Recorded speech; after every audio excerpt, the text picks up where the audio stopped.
Me llamó para decirte, muy bien muchachita, ahora sí te ganaste una estrellita.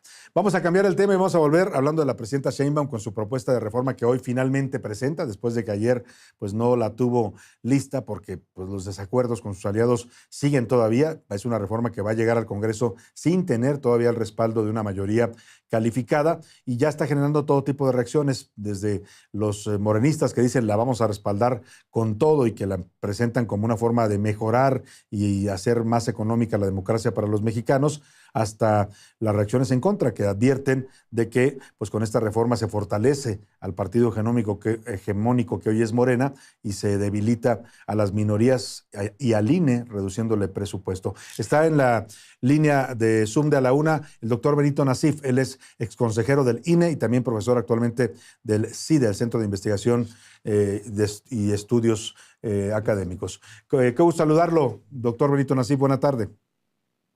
Buenas tardes, Salvador. El gusto es mío. Gracias por la invitación a tu programa. Pues, ¿cómo ve esta reforma y las reacciones que está causando? Se empiezan a conocer ya detalles ahora sí formales de lo que está proponiendo la presidenta al Congreso.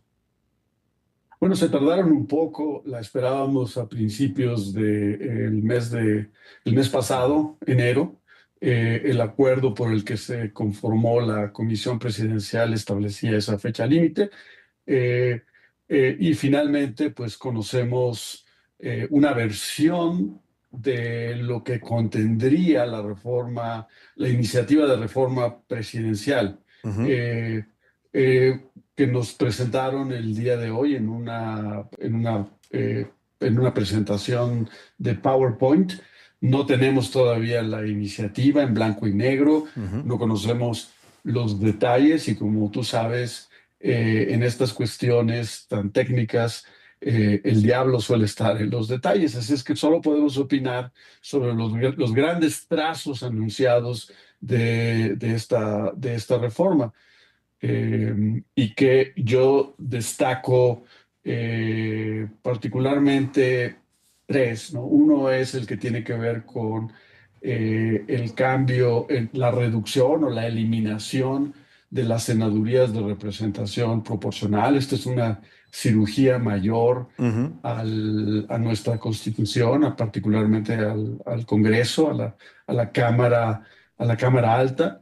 En segundo lugar, destaco la reducción al presupuesto, al financiamiento a los partidos políticos. Sí. Y en tercer lugar, destacaría también eh, la reducción, prácticamente el desmantelamiento del servicio profesional electoral en línea. Hay otros aspectos, por supuesto, pero me llaman particularmente esta atención, estas tres medidas, porque tienen repercusiones muy importantes, yo Sin diría duda. preocupantes, Por ejemplo, los sobre el sistema senadores, mexicano. el eliminar la representación proporcional en el Senado, ¿cómo afecta? Porque, bueno, pues lo que va a quedar simplemente son senadores electos por mayoría.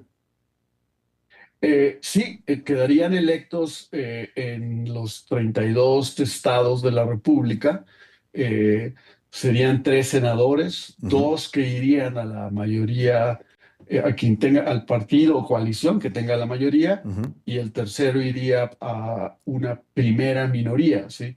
El impacto inmediato de esto, que se aplicaría hasta las elecciones de 2030. 2030, pues sería reducir la proporcionalidad en el Senado, ¿no? Y convertirlo en una Cámara donde el partido del presidente o la presidenta, dependiendo de cómo a quien elijan los mexicanos en 2030, Sí. pues tendría garantizadas mayorías muy grandes, incluso mayorías calificadas para controlar plenamente el Senado. Una de las cosas que me preocupa de esta medida es que es un retroceso en términos de pluralismo político, que el pluralismo político solo pues, lo tendríamos en la Cámara de Diputados. Regresaríamos a un escenario parecido a lo que vivimos en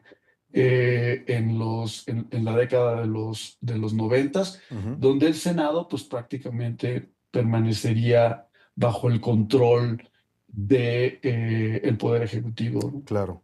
Ahora, en el caso de los diputados plurinominales, lo que propone la presidenta es eliminar de tajo a esta figura y la cambia por algo que ella llama diputados de, no sé si los llama de segunda minoría, es el segundo lugar, dicen que entraría automáticamente a la Cámara de Diputados, pero pues muchos dicen, bueno, pues esto de todas maneras beneficia al partido hegemónico, en este caso a Morena, porque si los distritos que no ganen, pues quedarían en segundo lugar y entrarían también con más diputaciones.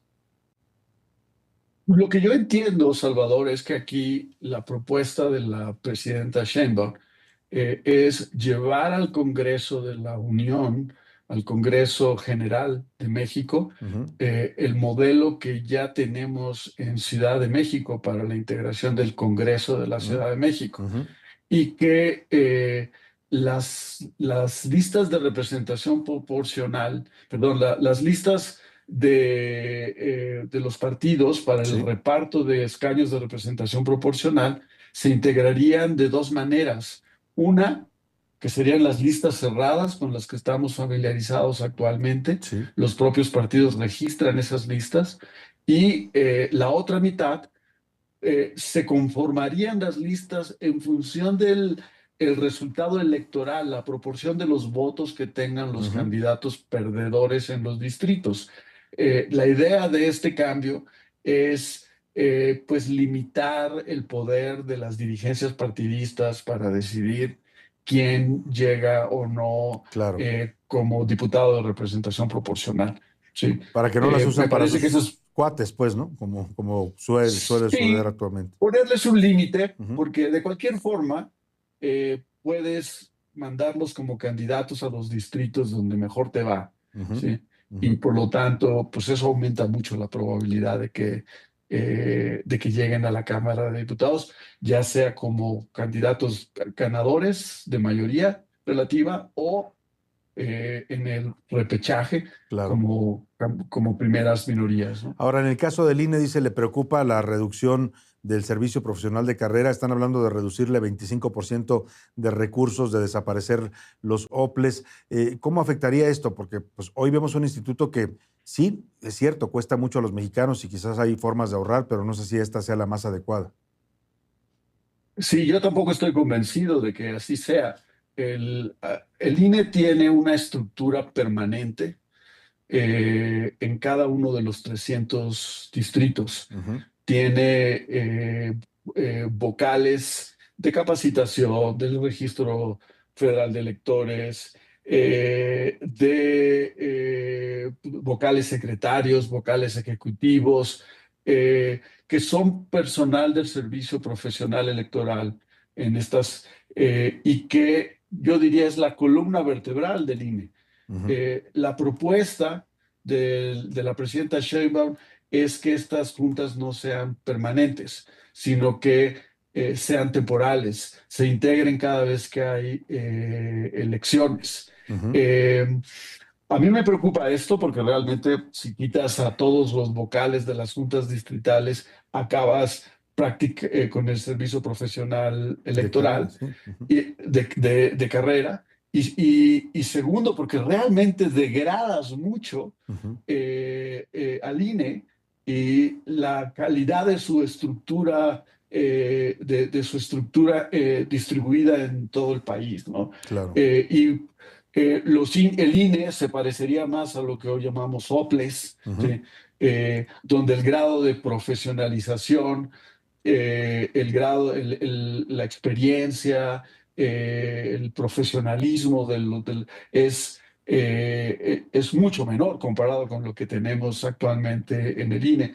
Veo esto con preocupación, ¿sí? ujú, ujú. Porque los mexicanos, la verdad es que nos hemos acostumbrado a estándares de administración Sí, electoral sí. bastante elevados Ujú, y esto no se va a poder sostener si esta propuesta se aprueba claro. y estaríamos realmente renunciando a ellos. A reserva de que conozcamos, como dice usted, los detalles y ver que usted te analice también la iniciativa y volvamos a conversar, diría usted, he escuchado algunas voces como Luis Carlos Ugalde, como el senador Ricardo Anaya, que dicen, esta reforma en esencia lo que hace es fortalecer a Morena como partido hegemónico y debilitar al INE. ¿Está de acuerdo con ese primer análisis? Sí, digamos que un análisis, una mirada así general, esas son las dos conclusiones que se desprenden, ¿no? Ujú, Porque reconcentra el poder al reducir, al eliminar la representación proporcional en el Senado y ujú. debilitas al INE. Tienes un árbitro menos fuerte, tienes Claro. mayor concentración del poder. Bueno, pues vamos a estar analizando a detalle esta propuesta que acaba de presentar la presidenta y que todavía hoy pues no va a avanzar, por lo menos no en los primeros días en el Congreso. Estaremos consultándolo, doctor Benito Nasif, exconsejero del INE y profesor del CIDE, Centro de Investigación y Docencia Económica. Hace rato se me olvidó un poco el nombre, pero le agradezco mucho. Como siempre, un gusto saludarlo. Gracias a ti por la oportunidad, Muchas Salvador. Muy gracias. buenas El tardes. doctor Benito Nasif. Pues ahí están las primeras impresiones. Habrá que ir, como dice él, analizando más a detalle pues este tema. Vamos a información de último minuto y nos ligamos luego al entretenimiento con Anaya Arriaga. En este momento tenemos un breaking news